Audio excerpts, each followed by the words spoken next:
علمی point number 16 میرے بھائیوں، قرآن حکیم کی یہ جو موجودہ کتابی شکل ہے، اس کتابی شکل میں پہنچتے ہوئے آلموسٹ 25 سال اس کو لگے ہیں۔ اس 25 سالوں میں نبی علیہ السلام پہ جو قرآن نازل ہوا ہے وہ والے 23 سال شامل نہیں ہیں، اس کے بعد 25 سال لگے ہیں اس شکل میں آتے ہوئے۔ اس کی حکمت میں آپ کو اگلے پوائنٹس میں بتاتا ہوں۔ علمی پوائنٹ نمبر 17 وہ ہے میرے بھائیوں کہ عرب کے لوگوں کو اپنی میموری کے اوپر نا بڑا ناز تھا، وہ چیزیں زبانی یاد رکھتے تھے، کریم کرتے تھے، ان کو اتنی شاعرانہ کلام زبانی یاد ہوتے تھے، ان کے لیے کوئی پرابلم نہیں تھا چیزوں کو زبانی یاد رکھنا، اور اس پہ وہ فخر محسوس کرتے تھے۔ اب اس سینیریو کے اندر جب یہ کتاب نازل ہوئی تو صحیح بخاری میں آتا ہے کہ ابن مسعود کہتے ہیں میں نے 80 صورتیں نبی علیہ السلام سے خود سن کے یاد کی ہیں۔ آپ نماز میں پڑھتے تھے، آپ ذرا کریمنگ کا لیول دیکھیں کہ نماز میں وہ تہجد کی نماز میں سن رہے ہیں اور یاد بھی کر رہے ہیں، اتنے ان کے مضبوط حافظے تھے۔ ابھی بھی دیکھ لیں، آپ چھوٹے بچوں کو لگا لیں، کتنے بچے ہیں 8-9 سال کی عمر میں پورا قرآن حفظ کر جاتے ہیں۔ ابھی بھی کوئی مشکل نہیں ہے، لیکن وہ اب تھوڑا سا چونکہ ہمارا موڈ چینج ہو گیا ہے، ہماری پرائورٹیز چینج ہو چکی ہیں، اس لیے وہ والا معاملہ پیچھے چلا گیا۔ ہم زیادہ تر لکھی ہوئی چیزوں کے اوپر اعتماد کرتے ہیں، زبانی یاد رکھنے کے اوپر توجہ نہیں کرتے، اس لیے یہ ذرا مسئلہ آہستہ آہستہ پیچھے چلا گیا۔ اب چونکہ ان کو اپنی کریمنگ کے اوپر ناز تھا، یاد کرنے کے اوپر ناز تھا، اس لیے وہ قرآن پاک کے حافظ سینکڑوں کی تعداد میں صحابہ کرام میں موجود تھے۔ لیکن صحیح بخاری میں آتا ہے جب جنگ یمامہ ہوئی مسیلمہ کذاب کے خلاف، اس جنگ میں کئی حفاظ شہید ہوئے، تو پھر حضرت عمر نے آ کے مشورہ دیا کہ ہم یہ جو سکیٹرڈ فارم میں کہیں ہڈیوں پہ، کہیں چمڑے کی کھال کے اوپر، کہیں لکڑی کے اوپر لکھی ہوئی نبی علیہ السلام کی لکھوائی ہوئی وہی موجود ہے، اس کو ایک جگہ جمع کر کے کتابی شکل 2 گتوں کے درمیان لے آئیں۔ تو حضرت ابوبکر چونکہ سنت کی پیروی کرنے والے تھے، پہلا جواب ان کا وہی تھا کہ میں وہ کام کیوں کروں جو نبی علیہ السلام نے خود نہیں کیا۔ پھر حضرت عمر ان کے ساتھ بحث کرتے رہے کہ اس کی ضرورت ہے، حتیٰ کہ حضرت ابوبکر کہتے ہیں اللہ نے میرا سینہ کھول دیا۔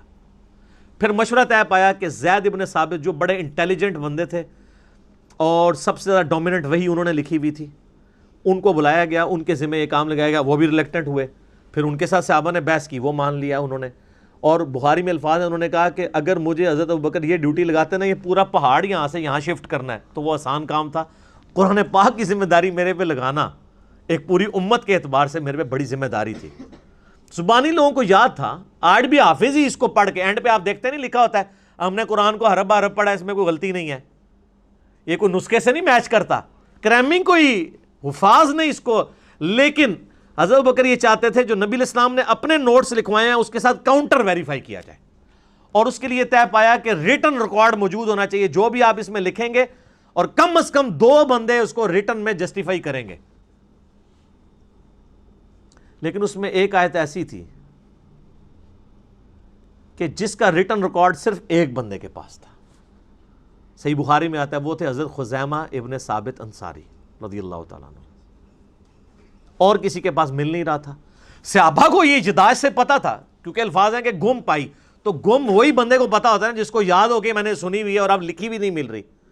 جب یاد بھی نہ ہوتا، اس کے بعد صحابہ کو یہ جداج میں تھی کہ یہ آیت ہے، ریٹن فارم میں حضرت خزیمہ کے پاس ملی، دوسرا کوئی گواہ نہیں تھا۔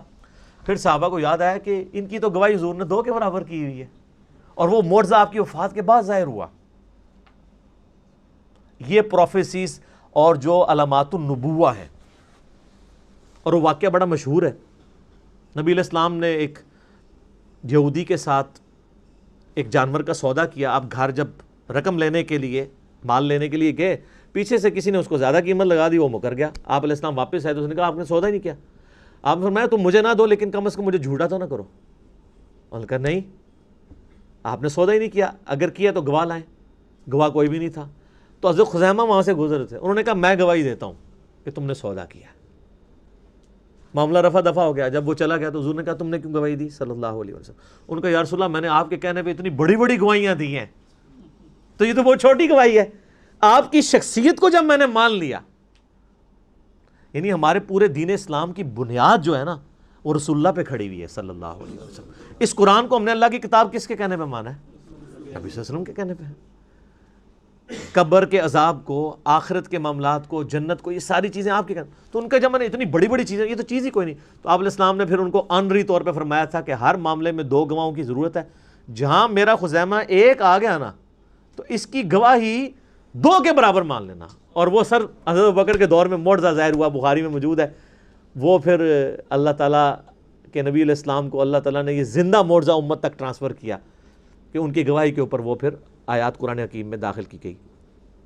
لَقَدْ جَاءَكُمْ رَسُولٌ مِّنْ أَنفُسِكُمْ، یہ والی آیات. اور ایک روایت میں کسی دوسری آیت کا ذکر آتا ہے. بہرحال تو یہ ریٹن ریکارڈ کو سامنے رکھا جاتا تھا اور پھر میچ کر کے تو پھر ایک مصحف تیار کیا گیا.